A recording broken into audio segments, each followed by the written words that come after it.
إيه شهر الخير يا أعظم شهري بہت سارے اس رات کے بہت سارے فضائل اور اس رات کی بہت ساری خصوصیات ہیں۔ سب سے پہلی بات تو یہ ہے کہ اس رات میں اللہ تعالیٰ نے قرآن پاک کو نازل فرمایا۔ قرآن پاک جو اللہ کا کلام ہے، جو سب سے مقدس اور بابرکت کتاب ہے، اس کو اللہ تعالیٰ نے اس مبارک رات میں اتارا ہے، اس قدر و منزلت والی رات میں اتارا ہے۔ اِنَّا أَنزَلْنَاهُ فِي لَيْلَةِ الْقَدْرِ، ہم نے اس قرآن کو لیلۃ القدر میں، شب قدر میں اتارا ہے۔ اور دوسری جگہ اللہ نے فرمایا اِنَّا أَنزَلْنَاهُ فِي لَيْلَةٍ مُبَارَكَةٍ، ہم نے اس کو بابرکت رات میں اتارا ہے، برکت والی رات میں اتارا ہے۔ تو سب سے پہلی خصوصیت یا فضیلت یہ ہے کہ اس رات میں اللہ تعالیٰ نے قرآن پاک کو نازل فرمایا۔ دوسری خصوصیت اور فضیلت کیا ہے؟ دوسری خصوصیت اور فضیلت یہ ہے کہ اس رات میں نیک عمل اور عبادت کرنا 1000 مہینوں کے عمل اور عبادت سے بہتر ہے۔ جیسا کہ اللہ تعالیٰ نے اسی سورہ کے اندر، جس میں اللہ تعالیٰ نے قرآن کے نزول کا ذکر کیا، اس میں یہ بھی فرمایا لیلۃ القدر خیر من الف شہر، کہ لیلۃ القدر 1000 مہینوں سے بہتر ہے۔ اہل علم نے اس آیت کی تفسیر میں لکھا ہے کہ اس سے مراد یہ ہے کہ اس میں عمل کرنا، عبادت کرنا 1000 مہینوں کے عمل اور عبادت سے بہتر ہے۔ تو یہ دوسری خصوصیت ہے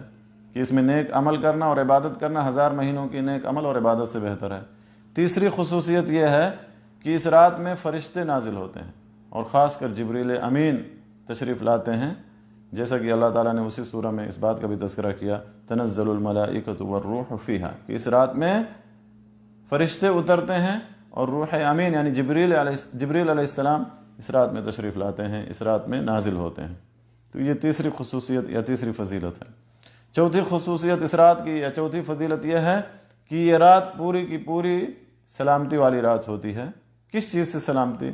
فتنہ و فساد سے سلامتی، ہر قسم کے شر اور برائی سے سلامتی والی یہ رات ہوتی ہے، جیسا کہ اللہ تعالیٰ نے اسی سورہ میں اس بات کا بھی تذکرہ کیا ہے کہ سلام ہی حتی مطلع الفجر، کہ یہ رات شروع سے لے کر کے آخر تک سلامتی والی رات ہوتی ہے۔ مغرب سے لے کر کے، سورج ڈوبنے سے لے کر کے اور طلوع فجر تک یہ پوری رات سلامتی والی رات ہوتی ہے، اور یہ پوری رات لیلۃ القدر یا شب قدر ہوتی ہے۔ کچھ لوگ رات کے کچھ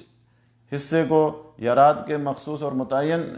حصے کو شب قدر سمجھتے ہیں، یا اسی میں صرف عبادت اور قیام کا اہتمام کرتے ہیں۔ ایسا ہی نہیں، یہ پوری رات پر شب قدر کا اطلاق ہوتا ہے، سورج ڈوبنے سے لے کر کے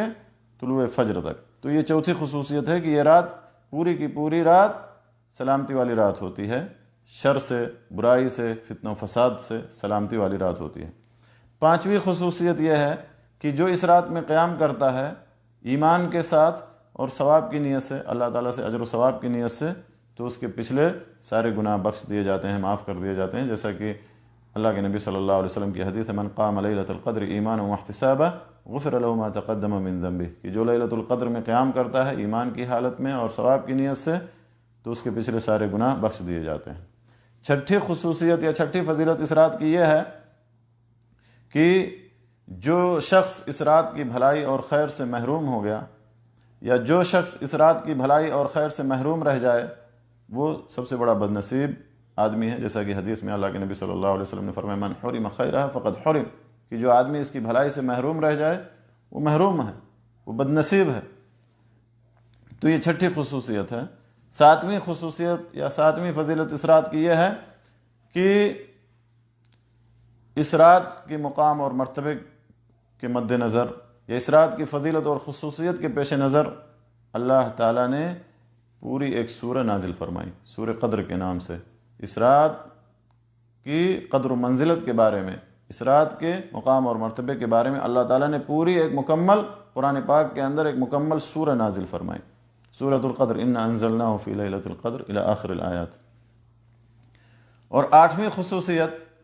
آٹھویں فضیلت اس رات کی یہ ہے کہ اس رات میں آنے والے سال کا فیصلہ کیا جاتا ہے، یعنی آنے والے سال میں کیا چیزیں ہوں گی، کیا امور ہوں گے، سب کا فیصلہ ہوتا ہے۔ عمر کا فیصلہ ہوتا ہے، انسان کی عمر کا فیصلہ ہوتا ہے، رزق کا فیصلہ ہوتا ہے، نیک بختی کا فیصلہ ہوتا ہے، بدبختی کا فیصلہ ہوتا ہے، اور ساری تمام ان امور کا فیصلہ ہوتا ہے جو ایک آئندہ ایک سال میں رونما ہونے والے ہوتے ہیں، جیسا کہ اللہ تعالیٰ نے سورہ دخان میں اس کا ذکر کیا ہے کہ فیہا یفرق کل امر حکیم، کہ اس رات میں ہر حکمت والے امر کا فیصلہ ہوتا ہے۔ تو یہ 8ویں خصوصیت یا اس رات کی 8ویں فضیلت ہے کہ اس رات میں آنے والے سال کے تمام امور کا فیصلہ کیا جاتا ہے۔ 9ویں خصوصیت یہ ہے یا 9ویں فضیلت اس رات کی یہ ہے کہ یہ لیلۃ القدر یا شب قدر یہ امت محمدیہ کی خصوصیات میں سے ہے، یعنی